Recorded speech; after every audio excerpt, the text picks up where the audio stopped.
ఆయి అనే సినిమా వచ్చింది. అది అల్లు అరవింద్ గారి దీని నుంచి ఆయన ఫ్యాక్టరీ నుంచి బయటకు వచ్చింది ఒక రకంగా. ఓకే. అంటే బన్నీవాస్ ప్రొడ్యూసర్ ఈ సినిమాకి, అరవింద్ గారి సమర్పకుడు. అలా వాళ్ళు ఒక తరహా సినిమాలని తీస్తున్నారు ఈ మధ్యకాలంలో.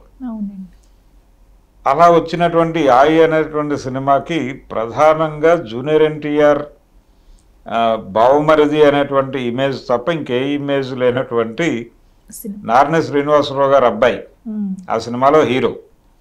అయితే నార్ని నితిన్ అతను చాలా బాగా చేశాడు. తనకి ఇచ్చిన క్యారెక్టర్ని తనకు తెలిసిన పద్ధతిలో చేసుకుంటూ వెళ్ళాడు. సపోర్టింగ్ క్యారెక్టర్స్ బాగున్నాయి. వాళ్ళు అనుకున్నటువంటి కథని ఎగ్జిక్యూట్ చేయగలిగాడు డైరెక్టరు. తను అనుకున్న పద్ధతిలో సినిమాని, అంటే రూరల్ బ్యాక్డ్రాప్లో జరిగేటువంటి ఒక ఎంటర్టైనింగ్ సినిమా ఇది. ముగ్గురు కుర్రాళ్ళ కథ, అలాగే గ్రామాల్లో అంటే పూర్తిగా అవగాహన లేని ఏజ్లో ఏర్పడేటువంటి ప్రేమలు, వాటి మీద కలిగే అభిప్రాయాలు, కులం తాలూకా ఇన్ఫ్లుయెన్స్ ఎలా ఉంటుంది, ఇవన్నీ చర్చించాడు ఆ సినిమాలో. అది ఎంటర్టైనింగ్గా చెప్పాడు. ఎక్కడ ఎంటర్టైన్మెంట్ని ఏ సన్నివేశంలోనూ మిస్ చేయలేదు అతను. దాంతో జనాలు ఎంగేజ్ అయ్యారు, నవ్వుకుంటున్నారు థియేటర్లో, ఎంటర్టైన్ అవుతున్నారు. ఇది వాళ్ళకి సక్సెస్ రూపంలో కనిపిస్తోంది.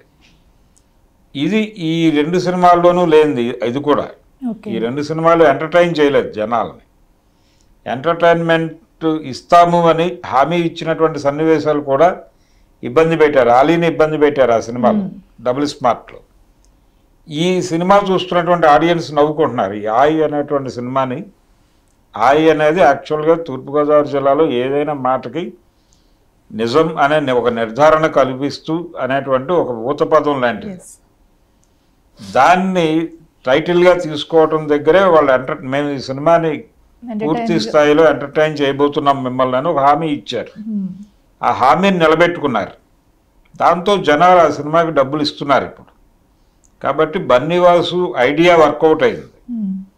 కనీసం ఇలాంటి సినిమాలైనా చేస్తే బాగుండు అని అనుకుంటున్నారు జనాలు.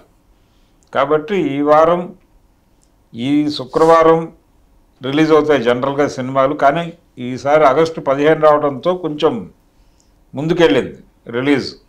అంటే 4 రోజుల వీకెండ్ ఎంజాయ్ చేద్దాం వసూళ్ళు అనుకుని వచ్చారు వీళ్ళందరూ మార్కెట్లోకి. యాక్చువల్గా ఈ డేట్ పుష్పకి రిజర్వ్ అయి ఉంది. పుష్ప వేకేట్ చేసినటువంటి ప్లేస్లోకి వీళ్ళందరూ వచ్చారు.